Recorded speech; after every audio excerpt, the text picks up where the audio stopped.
Dr. Peterson, why are you such a Luddite? Why don't you embrace artificial intelligence and facial recognition and massive computer surveillance and cameras on every street corner so that we could all be safer? Well, because there's tremendous danger and too much security. If the emerging collusion between government and corporation, gigantic corporation, continues in the manner that it is continuing, there won't be anything that you do that can't be used against you and will be used against you in very short order. And the concerns that are expressed here about the local consequences of that, let's say with regards to January 6th, seem to me to fail to take into account the much broader threat that lurks underneath that everyone should be attending to.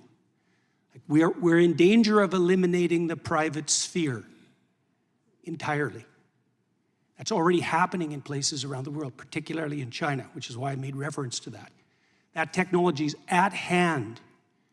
And it appears as though both giant governments and giant corporations are utilizing it in every way that they can manage. And it's often motivated by the claim that that's forestalling an immediate proximal threat, right?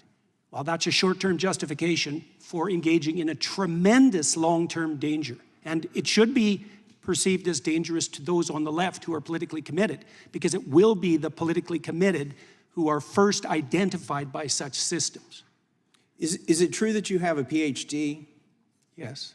Well, then why did Canada decide that you needed more education? Can you tell us about that? Well, one reason, the entire transcript of an interview that I did with Joe Rogan was submitted as evidence with regards to the unacceptability of my views. What I was doing primarily in that interview that was criticized was questioning the validity of the economic models of economic collapse that were stacked upon the unstable models detailing out climate change 100 years into the future. That was deemed in Canada sufficient to proceed with complaints against me with regards to my professional competence to serve as a licensed psychologist.